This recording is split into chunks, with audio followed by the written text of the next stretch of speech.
Hi welcome back to my YouTube channel. ఎలా ఉన్నారు అందరూ? నేనైతే కొంచెం ఫీవర్తో ఉన్నాను. సో కొంచెం ఒక 3 to 4 5 డేస్ నుంచి నాకు ఫీవర్ రాను పోను ఉందన్నమాట. ట్యాబ్లెట్స్ వేసుకోను అండ్ బయట నుంచి ఆర్డర్ పెట్టుకొని ఇడ్లీ వడ అలా తినడం, మళ్ళీ నార్మల్ ఫీవర్ స్టార్ట్ అవ్వడం అలా ఉందన్నమాట. సో ఇంకా నేను ఇంటికి వెళ్ళాలి అని డిసైడ్ అయిపోయాను. అండ్ అది కాకుండా కజిన్ బ్రదర్ మ్యారేజ్ కూడా ఉంది కాబట్టి సో వెళ్ళిపోదామని ఫిక్స్ అయ్యాను. ఇక్కడైతే నా ట్రావెల్ బ్యాగ్స్ కావాలి నాకు తీసి ఇవ్వు అంటే నా రూమ్మేట్ హెల్ప్ చేసిందనమాట. కింద పెట్టించి వెళ్ళింది. నువ్వు మళ్ళీ లగేజ్ మొత్తం ప్యాక్ చేసుకో, ఈవినింగ్ వచ్చాక ఆఫీస్ నుంచి నేనే పైన పెట్టిస్తాను, నువ్వైతే ఏం స్ట్రెస్ తీసుకోకు అని చెప్పింది అనమాట తను. కార్తీక ఫస్ట్ సోమవారం అని చెప్పి కార్తీక మాసం అండ్ స్టార్ట్ అయింది. అండ్ ఫస్ట్ సోమవారం అని చెప్పి మా రూమ్లో వాళ్ళిద్దరూ కూడా ఇలా శివుడికి అభిషేకం చేయాలి అని అనుకున్నారనమాట.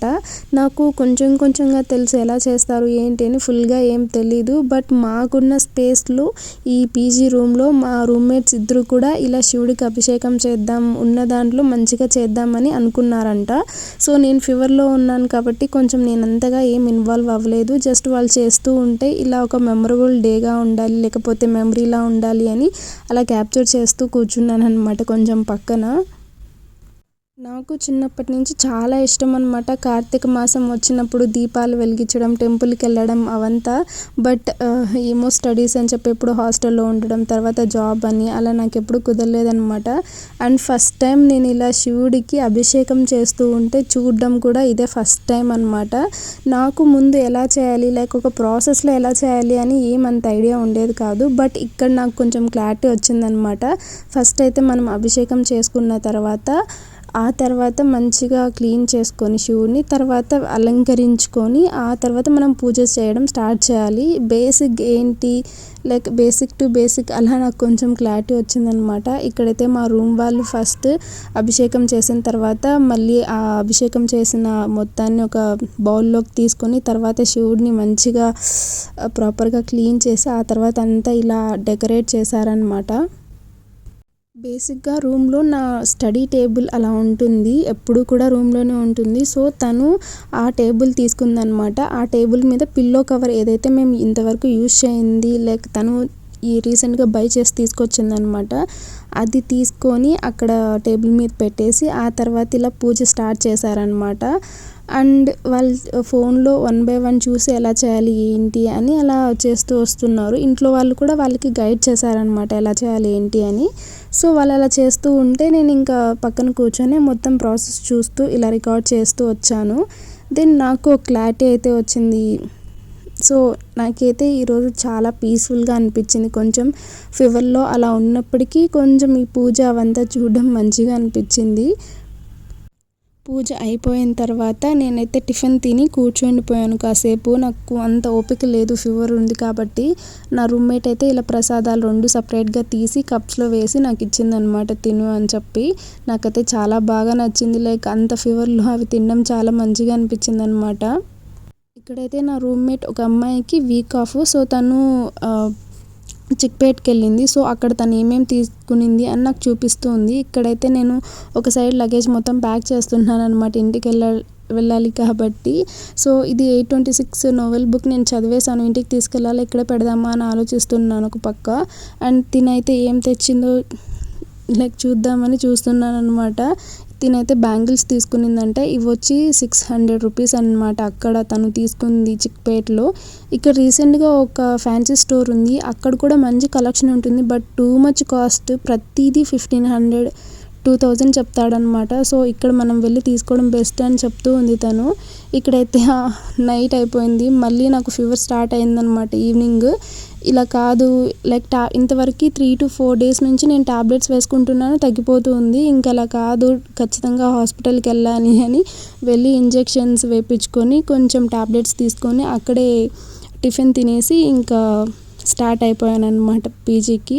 బావ అక్క దగ్గరలోనే ఉంటారు. సో పీజీకి నియర్ బై వాళ్ళ హౌస్ అనమాట. సో వాళ్ళు ఏ ప్రాబ్లం వచ్చినా నన్ను కొంచెం మంచిగా చూసుకుంటారనమాట. అలా హాస్పిటల్కి వెళ్ళి ఇంజెక్షన్స్ వేయించుకునేసి ఇంకా మళ్ళీ పీజీకి అయితే బనానాస్ అవి తీసుకొని నేను వెళ్ళిపోతున్నాను అనమాట. బికాజ్ టుమారోనే నేను ఇంటికి వెళ్ళాలి. సో అందుకోసం అనేసి నేను ఇంకా పీజీకే వెళ్ళిపోతాను అని చెప్పాను. సో అక్క వాళ్ళు కూడా ఇంకా సర్లే అని చెప్పి నన్ను పీజీ దగ్గర వదిలేసి వెళ్ళిపోయారనమాట. టైం ఆల్మోస్ట్ 9:30 అయిపోయింది. ఇక్కడ నేను కిందకి వెళ్తున్నాను ఒకసారి. బికాజ్ వదిన వచ్చేసి బాబుకి అండ్ కొన్ని ఇంట్లోకి లైక్ వాళ్ళకి కావాల్సిన థింగ్స్ ఆర్డర్ చేశారనమాట. మా టౌన్లో అలా దొరకవు అని చెప్పి, ఇక్కడ నేను ఎలాగో బెంగళూరులో ఉన్నాను కదా, జెప్టో, బ్లింకిట్ అలా మనకి అవైలబిలిటీ ఉంది కాబట్టి నేను పెట్టేస్తాను, నువ్వు తీసుకొచ్చే అని చెప్పారు. అండ్ నాకు ఫీవర్గా ఉంది అని చెప్పాననేసి ఓఆర్ఎస్ అండ్ కోకోనట్స్ కూడా పెట్టారు. నేను ఒక్క కోకోనట్ పెట్టి చాలా ఎక్కువ వద్దు అని చెప్పాను. బట్ తను 2-3 పెట్టేసిందనమాట.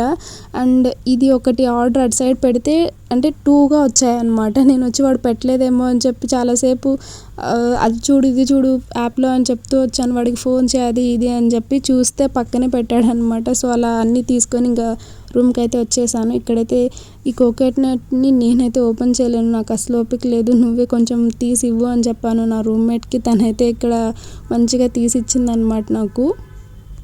3 to 4 డేస్గా ఫీవర్ వస్తూ పోతూ ఉండడం వల్ల కొంచెం వీక్నెస్ అలాగే ఉండింది నా బాడీలో. సో ఈ విండో దగ్గర నేను అంతా ఇట్లా చెత్తగా పెట్టేశాను అనమాట. నాకు అసలు ఓపిక లేదు క్లీన్ చేయడానికి కూడా. అండ్ ఇక్కడైతే మా రూమ్మేట్ అమ్మాయి వాళ్ళ ఇంటి నుంచి స్నాక్స్ అవి పంపిస్తే ఇస్తోంది తీసుకొని, కానీ నాకు దగ్గుంది, ఫీవర్ ఉంది, సో నేను తిన్నని చెప్పాను. ఇదైతే నెక్స్ట్ డే అనమాట. ఇంకా ఈరోజు నేను ఇంటికైతే స్టార్ట్ అవ్వాలి. నాకు ఈరోజు 10కి బస్ ఉందన్నమాట. ఇవన్నీ అయితే నేను నిన్ననే ప్యాక్ చేసుకునేసాను అనమాట ఆల్మోస్ట్. ఇంకా వదిన నైట్ పెట్టినవి కూడా అప్పుడు ప్యాక్ చేసేసాను, అలా పెట్టేశాను బ్యాగ్లో. అండ్ ఇదైతే ఈరోజు మాకు దోశ పెట్టారనమాట. ట్యూస్డే ఈరోజు, అంటే దోశ చూస్తే నాకు గుర్తొచ్చింది. సో అవి అయిపోయింది. మళ్ళీ మా వదిన వచ్చేసి ఇంకొన్ని ఐటమ్స్ పెట్టాను నేను, కిందికి వెళ్ళి నువ్వు జస్ట్ తీసుకో చాలు అని చెప్పారు.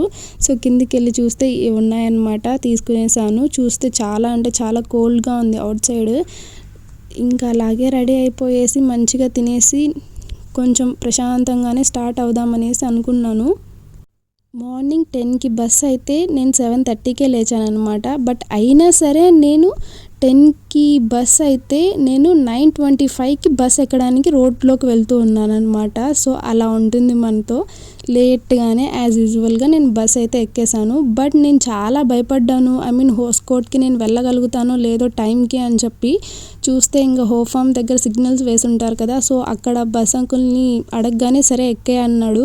అమ్మయ్య హ్యాపీగా ఫీల్. మళ్ళీ అంత దూరం నడుచుకొని వెళ్ళలేను కదా, కాడుగుడి దగ్గరికి వరకు లైక్ హోఫామ్ అలా జనసంద్ర ఉంటుంది కదా, అక్కడ వరకు నడుచుకుంటూ వెళ్ళలేను కదా అని చెప్పి ఇక్కడే బస్ ఎక్కేసి హ్యాపీగా యూనివర్స్కి థ్యాంక్స్ చెప్పుకొని నేనైతే వెళ్ళిపోయాను అనమాట హోస్కోట్ దగ్గరికి.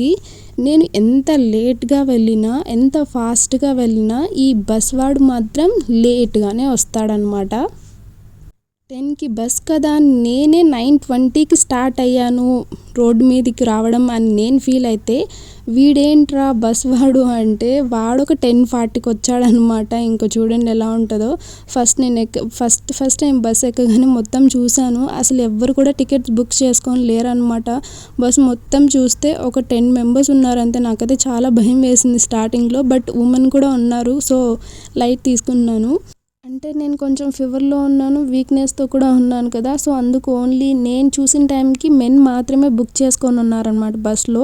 అండ్ బస్ కూడా చాలా ఖాళీగా ఉంది కాబట్టి కొంచెం ఎల్లో ఏంటో అని కొంచెం భయపడ్డాను. కానీ నేను ఎక్కినప్పటికైతే ఉమెన్ అయితే ఉన్నారు ఒక 5 to 6 మెంబర్స్. ఇంకా ఒక 5 to 6 మెంబర్స్ బాయ్స్ ఉన్నారు, మెన్ అలా. సో భయపడలేదనమాట, కొంచెం ఓకే అనుకొని లైట్ తీసుకున్నాను. అండ్ ఇక్కడైతే మదనపల్లి వరకు అయితే వచ్చేసాను అనుకుంటా. ఎలా వచ్చానో కూడా నాకే తెలియదు. అంటే అంత వీక్నెస్లో నేను వెళ్ళలేను అనిపించింది. దట్టు ఫుల్ రైన్ పడుతుందన్నమాట. కొంచెం ఏదో సైక్లోన్ అని చెప్పి ఏదో న్యూస్లో కూడా ఆ రోజు చాలా వచ్చింది న్యూస్లో అదంతా. నా ఓన్గా నేను ఇంటికైతే రాలేను, ఓపిక తక్కువగా ఉంది, మీరే రండి అని చెప్పాను అనమాట. సో ఇంకా వదిన కూడా కొంచెం వర్క్ ఉంది, స్టిచ్చింగ్ అవంతా అని చెప్పి వచ్చారనమాట వదిన అన్న రాయచోటికి. సో వాళ్ళతో కలిసి నేను ఇంటికైతే వెళ్ళిపోదామని ఫిక్స్ అయిపోయాను. సో ఇక్కడ కొంచెం వర్క్ ఉంటే అది చూసుకుంటూ ఉన్నారనమాట. నేనైతే కూర్చొని ఉన్నాను అనమాట. అండ్ కొంచెం టాబ్లెట్స్ అవంతా వేసుకోవాలి, సో టిఫిన్ ఏదైనా అయితే బెటర్ అని చెప్పాను. సో ఒక రాయచోటిలో బస్ స్టాండ్ పక్కనే నాకు తెలిసిన ఒక టిఫిన్ సెంటర్ అయితే ఉందన్నమాట, రవి కేఫ్ అని చెప్పి. సో అక్కడికి వెళ్ళామన్నమాట. సో ఇంక ఇడ్లీ అవి తినేసి ఇంకా బయటకు వస్తే అప్పటికి కొంచెం వర్షం పడుతూనే ఉంది. అండ్ తర్వాత బ్లడ్ టెస్ట్ నేను బెంగళూరులో చేయించుకోలేదన్నమాట, జస్ట్ హాస్పిటల్కి వెళ్ళానంతే. సో రాయచోటిలో చేయించుకొని అదొకటి క్లియర్ తీసుకొని లైక్ ఏంటి ఫీవర్ ఏమన్నా డెంగ్యూ మలేరియా అలా ఉందా లేదా అని చెక్ చేసుకొని ఆ రిపోర్ట్స్ వచ్చిన తర్వాత ఇలా ఫ్యాన్సీ స్టోర్కి అయితే వెళ్ళామన్నమాట. ఒక 2 డేస్లోనే కజిన్ బ్రదర్ మ్యారేజ్ ఉంది. సో తనైతే చూస్తున్నారనమాట మా వదిన ఏం కావాలి ఏంటి అని. సో అన్న అయితే మీరు తీసుకోండి నేను బయట ఉంటాను అని వెళ్ళిపోయాడు, బయట ఉన్నాడు. సరే అని చెప్పి ఇంకా షాంపూ ఆ బ్యాంగిల్స్ కోన్ అవంతా కొంచెం తీసుకునేసి ఆ తర్వాత నేను పక్కనే మళ్ళీ మెడికల్ స్టోర్ ఉంటే అక్కడ కొన్ని మెడికల్ లైక్ మెడిసిన్ అలా తీసుకోవాలని చెప్పి వెళ్ళాను అనమాట. సో అక్కడ కొన్ని మెడిసిన్స్ అవంతా తీసుకొని ఇంకా మేము మళ్ళీ స్టార్ట్ అయిపోయాం కార్ దగ్గరికి. బస్ స్టాండ్ దగ్గర కార్ ఉందన్నమాట. సో ఎలాగో ఇక్కడే పక్కనే ఫ్రూట్స్ ఉంటాయి కదా, తీసుకొనేసి వెళ్ళిపోదాం అనుకున్నాము. ఇక్కడైతే mango and banana, apple, grapes and తర్వాత డ్రాగన్ ఇలా కొన్ని తీసుకునేసి ఇంకా వెళ్ళిపోవాలన్నమాట. నేనైతే ఆమ్లా అవి కూడా తీసుకున్నాను. కొంచెం ఫీవర్ అలా ఉంది కదా, కొంచెం మంచిగా అన్నీ తినడం బెటర్ అని చెప్పి అలా అన్నీ తీసుకున్నాను అనమాట. దెన్ మళ్ళీ రఫీ కేఫ్కి వెళ్ళిపోయేసి అక్కడ వదిన అయితే కాఫీ తాగాలనుకున్నారు. సో తన కోసం అని మళ్ళీ అక్కడికి వెళ్ళామన్నమాట. నానైతే ఇంటి దగ్గర పొలం వర్క్స్ జరుగుతున్నాయి కాబట్టి చాలా బిజీగా ఉన్నారనమాట. సో నేనైతే అన్నని పంపించు నాన్న అని చెప్పాను. సో అది కాకుండా ఇంకా స్టిచ్చింగ్ అలా అంతా కొన్ని వర్క్స్ కూడా ఉన్నాయి కాబట్టి ఇంకా వదిన అన్న కూడా వచ్చారనమాట కొన్ని కావాల్సిన థింగ్స్ తీసుకోవాలి అని చెప్పి. సో అలా కాఫీ తాగేసిన తర్వాత వదిన మేము ఇంకా అందరం మంచిగా కార్లో వెళ్ళిపోతున్నాం. అప్పటికే రైన్ పడడం స్టార్ట్ అయిందనమాట. కొన్ని క్లాత్స్ వదిన అయితే స్టిచ్చింగ్ షాప్లో ఇచ్చేసి వచ్చిందనమాట. మళ్ళీ మేము వస్తామని చెప్పాము. బికాజ్ ఆయన కూడా 2 to 3 అవర్స్లో కుట్టేస్తాను అని చెప్పాడు. సో అందుకోసం అనేసి అన్న నేను వదిన ఇంకా టౌన్లోకి వెళ్ళిపోయేసి నేనైతే ఫస్ట్ తినేసాను. ఆ తర్వాత బ్లడ్ టెస్ట్ చేయించుకొనేసి ఆ తర్వాత మళ్ళీ ఫ్యాన్సీ షాప్కి వెళ్ళేసి ఇంకా ఫ్రూట్స్ అవన్నీ కొంచెం కావాల్సిన థింగ్స్ అన్నీ తీసుకొని మళ్ళీ అయితే వెళ్ళిపోయామన్నమాట. అక్కడికి వెళ్ళేసరికి ఇంకా 2 డేస్లో మ్యారేజ్ ఉంది కాబట్టి ఇంకా క్లాత్స్ కోసం అనేసి మళ్ళీ అత్త వాళ్ళు కూడా వచ్చారనమాట. వాళ్ళతో కాసేపు మాట్లాడేసి ఆ తర్వాత ఇక్కడ కొంచెం ఏదో ఫుడ్ కావాలి అంటే తీసుకునేసి ఆ తర్వాత మళ్ళీ ఇంకా స్టార్ట్ అయిపోయామన్నమాట. ఇంటికి వెళ్ళే దారిలోనే మా కజిన్ సిస్టర్ది ఒక చైన్ అలా ఉంటే నేను అది తీసుకెళ్ళాను కదా ఇంటికి ఇవ్వాలని చెప్పి అక్కడ తనకి ఇచ్చేసి ఆ తర్వాత మళ్ళీ షాప్లో కొంచెం మిల్క్ అవి కావాలి బాబుకి అని చెప్పేసి అవి కొన్ని తీసుకునేసి ఇంక ఇంటికి అయితే స్టార్ట్ అయిపోయామన్నమాట. అలా ఎటు చూసిన ఫుల్ రైన్ క్లౌడ్స్ ఇలా ఫైనల్లీ ఇంటికైతే వెళ్ళిపోయాను నేను సేఫ్గా. Thank you so much for watching. Bye.